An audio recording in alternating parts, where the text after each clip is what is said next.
سلام تعنا لي كمية صنح فتوات تختلتي عنا لهم عن فيديونا دما عاوز على تزي عاوز محاورة ميديا زراربتي خوينا مزو على فيديوتاتن كالوت واناوي حدش تحوريتاتن بحارب مخانك نكاتاتن حيزلكم قريبا يخو هنديني إرترا تركبن هاجرات أفريقيا إيفيزاك تفكر كلا نيتيوبيا خلكلاتا نيتيوبيا بحر كم زملكاتا تقاليصو መንግስቲ ሱዳን ይኹን መንግስቲ ኤርትራ መፍትሒ ኮይኖም ህዝቢ ትግራይ ክድግፉን ክሕሱን ፍቃደኛታት ምዃኖም አረጋጊጽና ኢና በወገን አፋር ተወሳኺ ሰራዊት ምስ ዘመናዊ መካይንን አጽዋርን የእቱን የራግፍን ኣሎም በብዝሒ ሰራዊት የጸግዕ ከም ዘሎ አቀዲሙ ብጽምዶ ህወሓት አን ሁሉ ተዳሊሉ ተጀመሩ ናይ ምሕዝነት ስራሕትታት ተጠናኺሮም ክቅጽሉ እዮም ጽምዶ ዝብልዎ አጠናኺርካ زياتم من كالوت الناس على تزي كالوت حدش تحوريتات بحرب مخان كنرينا سناي مكتتال إنو سيدك عبيتين الچانال زي حدش لهمكم ساعت لايك شير سبسكرايب نقولكم جنبروه نغطسل شمباركس فتوات تحتتلتي كم مؤتو مدب خوننا صمدو بوغن مريحنا تقراي أو زح الساعات قهري كم زخونن ناب حزبي أو حد مدارهم يسمع مهلاهم زفلت كوينو نعوس يعود ما أو زح الساعات دكتورة ماني لاسفا بزعوات صمدو مالتو نركب تقراين إيرتران عمل كيتو زوصو حدش مجلسي ويكعوز اسمع مدارنيه استي كم سب خاتتلي هاي الملس ጉዳይ ምሕዝነት ምስ ኤርትራ ዋላ ምስ ሱዳን ምስ ገለታት ተኣሳሲሩ ዞም ጎራብትናስ ካብ 360 ዲግሪ ዕፅዋ ክድሕኑና ድዮም ሕዚ እቲ ዋና ቀንዲ ምሕዝነት እኮ ናይ ኢትዮጵያውያን የቢት ናይ ኢትዮጵያ ጉዳይ እንዲሁ ናይ ኢትዮጵያውያን እቲ ምሕዝነት ግን ሓደጋ ዘለዎም ዓድታት እውን ነው ከባቢና ኤርትራ ሓደጋ ኣሎ ቀይ ባሕር ካወረርኩ ኤርትራ ይትባል ሃገር ከመይ ከም ዝተፈጠረት አይፈልጣን ዘይተመረፀ መንግስቲ ይፈጢርዋ ግዛዕ ዝብል ብጣዕሚ ህዱድ ዝኾነ ዘረባ ኤርትራስ ማለት ታሪኹ እውን ከመይ ኮነን ፈዛት ማተር ናይ ኤርትራ ታሪክ ዝምልከት ከመይ ኮነ እንድሕረ ባይቱ ብስሩ ግን ኤርትራ ብዝተፈጠረት ትፈጠር ሕዚ ልኡላውነታ ትፍለጥ ኣብ ሕብራት መንግስታት ኣብ ሕብራት ሃገራት ኣባል ዝኾነት ቦርደራ ዝፍለጥ ባንዴራ ዘለዋ ዓዲ እያ ኣብ ሕግታት ዓለም እንታይ ከም ትገብር እውን ፍሉጥ እዩ ግን በቃ ንኩሎም ሓደሽ ደሾ ቢሉ ኤርትራ ዝምልከት ዝገብሮ ዘሎ ሱዳን ከመይ ዝበለ ዓብዪ ዓዲ ፀገም እንተወዲቑ እውን ብዙሕ ተለኪሙ ክጠፍእ ዝኽእል ዓዲ ምስ ጆኖሳይደር ተሰሊፍካ ሱዳን ምፍራስ እዩ ዝኒሆ ስለዚኣቶም እዞም ጎራብትና እውን ስጋት ኣለዉ ኣብ ስጋት ስለ ዘለዉ ኣብ ፀገም ስለ ዘለዉ ዋፀላይ ኣብ ኢትዮጵያ ዘሎ ስርዓት ፀላዮም ኮይኑ ስለ ዘሎ ንሳቶም ሕዚ ፀላእትና ኣይኮኑን ተናእሰ ስለዚ ኣብ ዕፅዋን ክባን ከይንወድቕ እንታይ ኢና ክንጥቀም ንኽእል ምስኣቶም ዝበልካዮ ብዙሕ ነገር ኣብ ፈፃፅሞ ታሕቲ ፀገማት ተሃልዩ ክንሪኦ ኢና ይህልዎ እውን እዩ ዕርዩ ደፊኡ እውን ብዙሕ ነገር ስለ ዘየበለ ግን ትዘረባ ግን ተስፋ ጥራሕ ኣይኮነን ናይ መንግስቲ ሱዳን ይኹን መንግስቲ ኤርትራ ህዝቢ ትግራይ ب360 ዲግሪ ተዓጽዩ ብማሕበራዊ ኢኮኖሚ ክደቅቕ ኣብ ዝግበር ሴራ መፍትሒ ኮይኖም ህዝቢ ትግራይ ክድግፉን ክሕሱን ፍቃደኛታት ምዃኖም አረጋጊጽና ኢና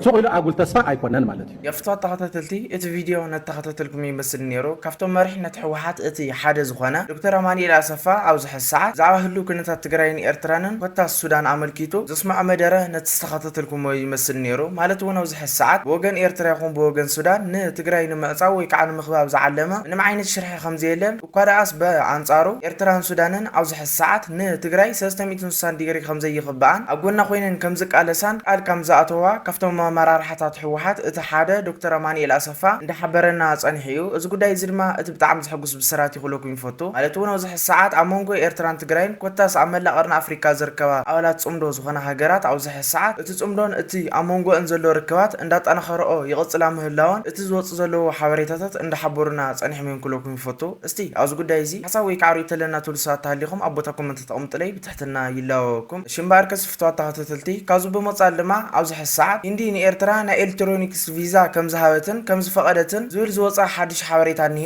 እዚ ቪዛ ድማ ንኢትዮጵያ ዘካትት ከም ዘይኮነ እቲ ሓበሬታ እንዳሓበረ ይርከብ እስቲ ከም ሰብ ተኸታተልና ንመለስ هنديني إرترا تركبن هاجرات أفريقيا إيفيزاك تفكر كلا نيتيوبيا خلكلاتا منجس هنديني إرترا تركبن 30 كلتن هاجرات أفريقيا أبي كلتشان 26 ناي إلكترونيكاوي أجلجلوت فيزا كرهبا كفكرن كلو نزيجاتات إثيوبيا جن تتقمت نايزي إلكترونيكاوي فيزا نخيكونو 5 خلكلو أفتزوت حبريتا تجليتو هندين تتقمنت زي إلكترونيكاوي فيزا أمريكا أبزوت عطا حبريتا كابتن فعال زرهبا هاجرات أفريقيا زموت زيجاتات ناي فيزا مسرح بمنجد إنترنت بمملا ناب إمباسند بأكل كيموتو أجلجلوت كرهبو 5 خلو أرديو إزي ናይ ኤሌክትሮኒካዊ ቪዛ ኣገልግሎት ንብዙሕ መደባት ቪዛ ዘማርቕ ኮይኑ ንቱሪዝም ንግድን ሕክምናዊ ጉዕዞን ዝገብሩ ተጓዓዝቲ ዘፍቅር ከም ዝኾነ እቲ ሓበሬታ ኣመልኪቱ ብመሰረት መንግስቲ ህንዲ ዘርግሖ ዝርዝር ኣስማት ተጠቀምቲ ኣገልግሎት ኤሌክትሮኒካዊ ቪዛ ዝኾነ ሃገራት አንጎላ፣ ቢኒን፣ ቦትስዋና፣ ብሩንዲ፣ ካሜሮን፣ ኬቨርደ፣ ኮሞሮስ፣ አይቬሪ ኮስት፣ ጅቡቲ፣ ኢኳቶሪያል ጊኒ፣ ኤርትራ፣ ኢስዋቲኒ፣ ጋምቢያል ጊኒ፣ ኬንያ፣ ሌሶቶ፣ ላይቤሪያ፣ ማዳጋስካር፣ ማላዊ፣ ማሊ፣ ማውሪታንያ፣ ሞሮኮ፣ ሞዛምቢክ፣ ናሚቢያ፣ ኒጀር፣ ሩዋንዳ፣ ሴኔጋል፣ ሺሸለስ ከምኡውን ሰራሊዮን ምዃነን ክፍለጥ ተኻኢሉ እቲ ብመንግስቲ ህንዲ ዝወፅእ ሓበሬታ ዜጋታት ፍቃድ ዝተዋህበን ሃገራት ኣፍሪቃ ቅድሚ ናብ ህንዲ ምጓዓዞም ኣወጋዓዊ ገጻት ኤምባሲ ህንዲ ዝርከብ ምሕተት ብምምላእ ዘልዮም ኣገልግሎት ክረኽቡ ከም ዝኽእሉ ብምሕባር ካብቲ ንብዙሓት ኣፍሪቃውያን ተጓዓዝቲ ናብ ኤምባሲ ህንዲ ንምብጻሕ ከጋጥሞም ጸንሐ ሎጂስቲካዊ ጸገም ክገላገሉ ከም ዝኾኑ ሓቢሩ እቲ ሓበሬታ ወሲኹ እዚ ናይ ቪዛ ኣገልግሎት ነቶም ብማዕረፎ ነፈርትን ወደባትን ናብ ህንዲ ዝኣቱ ተጓዓዝቲ ከም ዘገልግል ሓቢሩ እቲ ሓበሬታ ቀጺሉ ብመንገዲ ቪዛ ምሕተት ዝመልኡ ተጓዓዝቲ ሕጋዊ ፓስፖርት ሁሉ መልክዕ ዝገልጽ ስእሊ ከምኡውን ነቲ ምሕተት ከመልክቱ ከለዉ ዘድልክ ክፍሊት ክኸፍሉ ከም ዘለዎም ኣመልኪቱ ነዚ ናይ ኤሌክትሮኒካዊ ቪዛ ኣመልኪቱ ዘርግሐ መንግስቲ ህንዲ ካብ ሃገራት ኢትዮጵያ፣ ናይጄርያ፣ ደቡብ ኣፍሪቃ፣ ታንዛንያ፣ ኡጋንዳ ከምኡውን ዚምባብዌ ናብ ህንዲ ዝጓዓዙ ዜጋታት እዚ ናይ ቪዛ ኣገልግሎት ክረኽቡ ከም ዘይፍቀሮም ገሊጹ ኣብ ክንድኡ ናብ ህንዲ ክጓዓዙ ዝደልዩ በኣካል ናብ ኤምባሲ ህንዲ ወይ ቆንስላ ቤት ጽሕፈት ብምምጻእ ናይ ቪዛ ቅጥዕታት ከማልኡ ከም ዘለዎም ገሊጹ ናይ ህንዲ ኤሌክትሮኒካዊ ቪዛ ብደረጃ ዓለም ንዜጋታት ዝተፈላለዩ ሃገራት ዘፍቅር ኮይኑ እዚ ኣብዚ ግዜ እዚ ንዜጋታት ኣፍሪቃ ተፈቒዱ ዘሎ ዕድልካ መርኣያ ናይቲ ህንዲ ኣብ ኣህጉር ኣፍሪቃ ተካይዶ ዘላ ዲፕሎማሲያዊ ንግዳዊ ምትእስሳር ምዃኑ ተሓቢሩ የፍትወት ተኸታተልቲ ኣብዚ ሰዓት ኤርትራ ምስ ብዙሓት ሃገራት ወይ ከዓ ምስ ዓበይቲ ብዙሓት ሃገራት ጽምዶ ኣብ ትገብረሉ ዘላ ሰዓት ብዙሓት ዝኾኑ ጥቕምታት እውን ብኣንጻሩ ትረክብ ምህላዋ ካብቶም ንሪኦም ዘለና ዜናታት ወይ ከዓ ካብቶም መዓልታዊ ዝዝርግሑ ዘለዉ ሓበሬታታት ክንግንዘብ ንኽእል ኢና ክብለኩም ይፈቱ እስቲ ኣብዚ ጉዳይ እዚ حساب ويكعن هو رئيته لنا تلسات تهليهم أبوتاكم أنت تقوم طلي بتحتنا يلاوكم الشمباركس فتوات تختلتي إذا خبرنا أستي نفس الفيديو نسجر الشمباركس فتوات تختلتي كازو بمصال لما أو زح الساعتون بداجة ماي كفتهم مرحلة حوحات حادث زخنا زعوا ركب تجرين إيرتران ويكعب زعوا صمدو عمل كيتو نشتي نوح زالت مدارة نداس مع يركب إذا مدارة زدما صبوقنا تجرين إيرتران سودان زملكة تخون إذا قداي زدما كرمي حساب مهاونا بسفح زال خناتات استي إتمدارة خاتتي لنا الملس وزي كم زلوا وخينو كم زلنا أنتن أتون تمالي لومي ببينهم يوم زود بزي خجورة زوجبهم نجارات نخجبر أتليس أنت نأسى نتا بحراوي روحو نخرجاجز حلواتو زعلاونتو نخرجاجز التجمروا نايم حزنت نايم حزنت سرحتتات تتأخرون كوتصل يوم يتأخرون اللو تتأخرون يوتصل اللو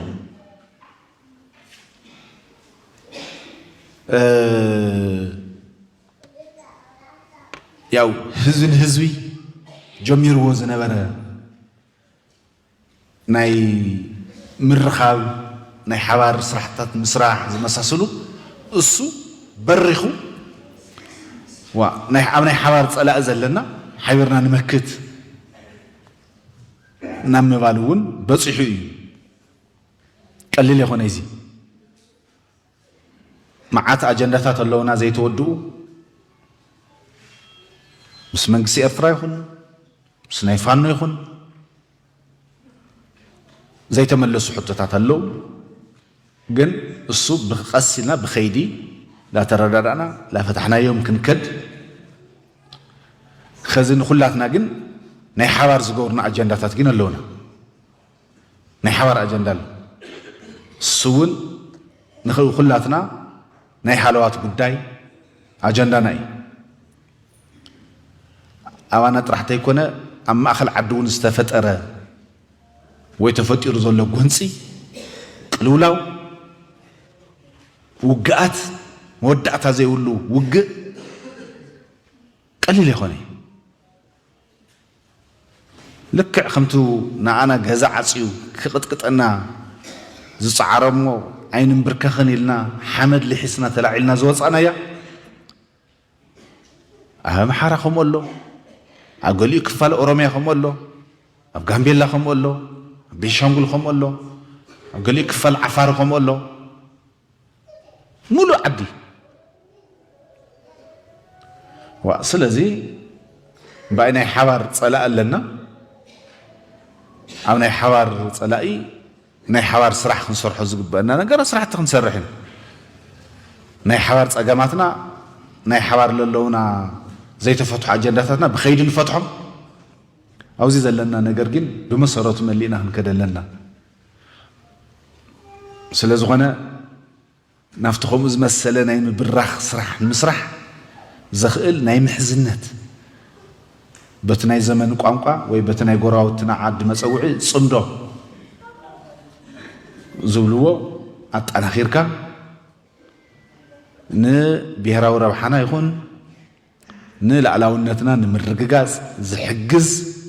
ስራሕ ንምስራሕ ያው ዝሐሸ ርሕቐት ትኸይደሎ እዚ እውን ኣጠናኺርካ ዝኽየደሉ መንገዲ ክፍጠር እዩ ማለት እዩ يفتح تخطيتلتي ات فيديو نتخطيتلكم يمثل نيرو مالتو دكتور امانيل اسفا زي قلصم حسابات او زح ساعات كافتم عبالات حوحات زخ حدا بعد سلطان كله انداتنتنو صنحيو مالتو نو زح ساعات مس ايرترا يكون مس السودان زي تملسه حتتات كواتا هالونا ግን ከዓ او زح ساعات او كلتينا زكواتته اي حوار صلا اسل زلنا مجمريا تني حوار صلاي او جدنا او بمصال لما نتزمص سممعات بختامي يخبل انداتسمع صنحيو از ጉዳይ እዚ حق يخلوكم يفوتو شمباركس فتوات تخطيتلتي او ጉዳይ زون حساوي كعريت لنا تورسات هاليوم أبوتا كومنت تقوم تلي بتحتنا يلاوكم الشمباركس فتوات تخطيتلتي زخبرانا استي نفس الفيديو نسجر خذ بمصال لما أو زح الساعات إثيوبيا قيح بحري ملكتا إيزول زوز حد شحاوريتانية استي كم صعب تخطيتلنا نملس نيتيبيا بحر كم زملكتا تغليصو امباسادر امريكا بإثيوبيا زنبرت يبورناجي اب ገጻቲ ክሳብ ዘስፈረ ጽሑፍ ኣማያት ቀሕ ባሕር ናይል ዘሎ ተሓዛ ተመሳሳሊ ክኸውን ከም ዝፀውዐ ንናይ ኢትዮጵያ ኣማመ ምድጋፍ እውን ተሓቢሩ ኣብ ቀሕ ባሕር ዘሎ ረኣያ ምስ ቀሕ ባሕር ዝደዋቡ ሃገራት ጥራይ ቀሕ ባሕር ከም ዝምልከተን ዝገልጽ ካብ ኮነ ንማያት ኣባይል ናይል ዝምገባ ሃገራት እውን ናይል ከም ዝምልከተን ብምጥቃስ ከምቲ ግብፂ ኣብ ቀሕ ባሕር ኣብ ናይል እውን ተመሳሳሊ ክትቀርብ ፀዊዑሎ ኤርትራን ግብፅን ኢትዮጵያ ኣብ ቀሕ ባሕር ክትቀርብ ከም ዘይብላ ክሕብራን ከለዋ ኣብ ማያት ኒል ዘሎ ኩነታት ክርዳኣ ከም ዘለዋን ማይ ናይ ሓባር ምዃኑን ናይል ዝውስናውን ኩለን ሃገራት ክኾና ምዃነን ክዝንጋዕ ከም ዘይብሉ ገሊጹሎ ከም ኣገላልጻ ኣሜሪካዊ ዲፕሎማሰኛ ቲቦር ናጂ ሃገራት ተሻሪኸን ክነብራ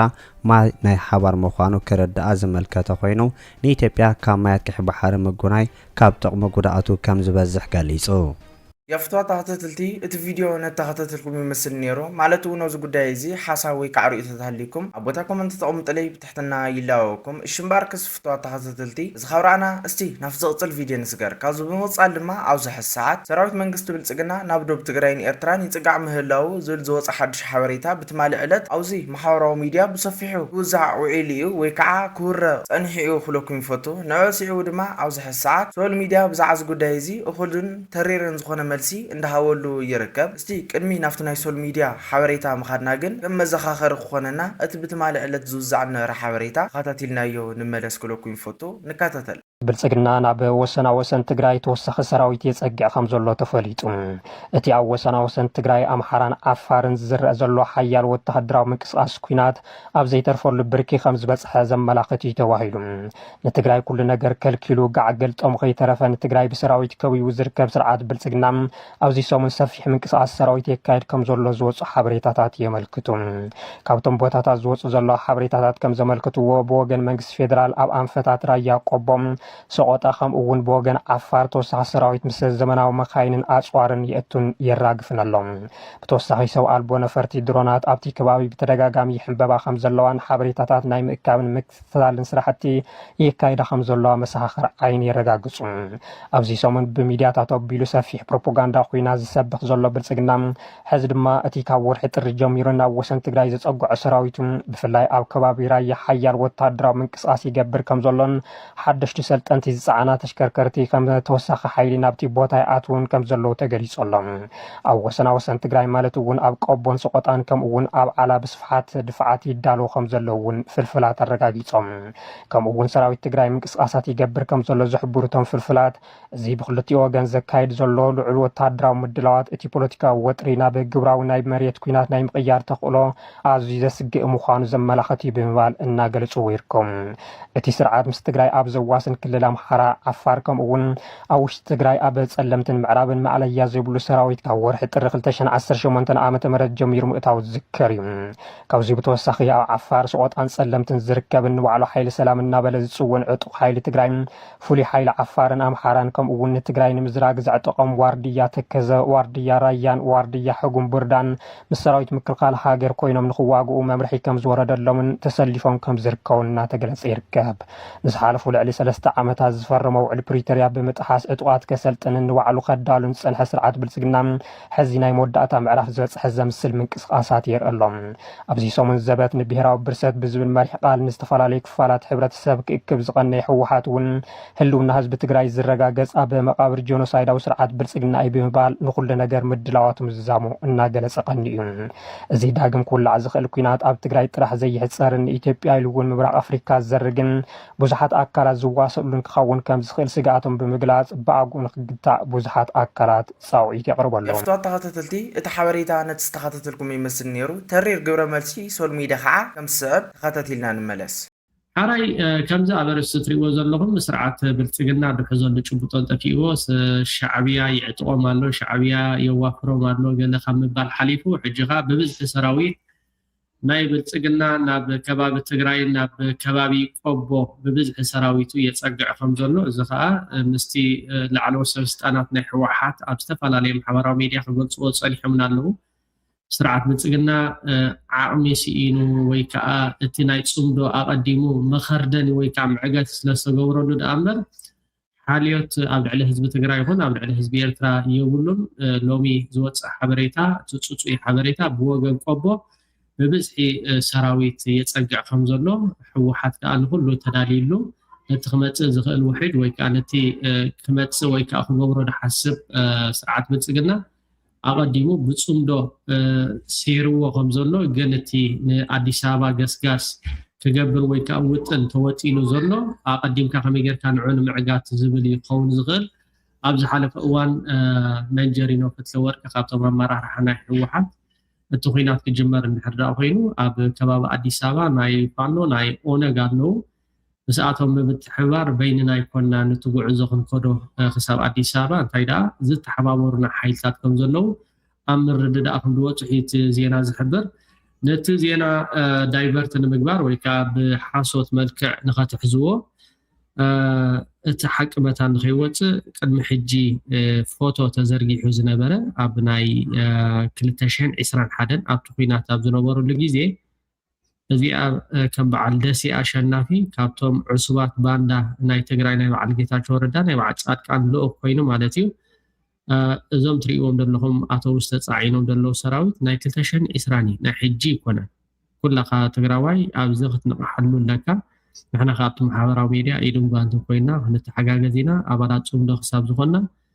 ዓወት ናይ ፋኖ ዓወት ናይ ህዝቢ ኤርትራ ዓወት ናይ ህወሓት ከዓ ዓወት ናይ ህዝቢ ኤርትራ ዓወት ናይ ህዝቢ ኤርትራ ከዓ ዓወት ናይ ህዝቢ ትግራይ ናይ ህዝቢ ኣምሓራ ከምኡ ከዓ ዓወት ናይ ህዝቢ ሱዳን ከዓ ናይ ኩላትና ክሳብ ዝኾነ ከምዚ ጌርና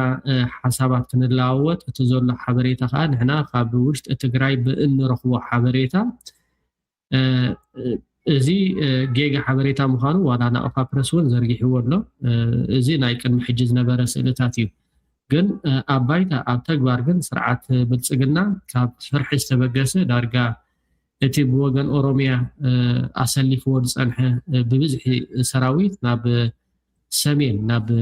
ቆቦ ከባቢ የጉዕዞ ወይ ከዓ የምጽኦ ከም ዘሎ ዝወፅእ ዘሎ ሓበሬታ የገንዝብ ማለት እዩ። ግን ክስዕር ክእል እንድሕር ዳኢልና ኣይስዕርኒ ከባላሹ ክእል ኣብታ መጀመርታ 2-3 መዓልቲ ብድሕሪኡ ግን ወላ ሓደ ሽምባር ከስ ፍትዋት ተኸታተልቲ እቲ ቪድዮ ነተኸታተልኩም ይመስል ነይሩ ማለት እውን ሰራዊት መንግስቲ ብልጽግና ኣብዚ ሰዓት ናብ ደቡብ ከም ዘይተጸግዑ ሶል ሚድያ እንዳሓበረና ጸኒሑ እዩ ወይ ከዓ ናይ 2013 ዝነበረ ውግእ ኣብ 9 ሰዓት ዝተለዓለ ፎቶ ኣብዚ ሰዓት ብምምጻእ ናብ ማሕበራዊ ሚድያ ፖስት ይገብርዎ ምህላዎም እንዳሓበረና ጸኒሑ እዩ። እስቲ ኣብዚ ጉዳይ እዚ ሓሳብ ወይ ከዓ ርእይቶ ተሃልይኩም ኣብ ቦታ ኮመንት ተቐምጡለይ ብትሕትና ይለዋወኩም። ሽምባር ከስ ፍትዋት ተኸታተልቲ ናይ ልማዓት ቪድዮና ነዘስካዕ ዝተኸታተልኩም ትመስል ነይራ። ብኻሊእ ብለጽል ቪድዮ ንራኸብ ብዘለኹም ይመችኹም። ሰላም ኩንለይ ሰሰና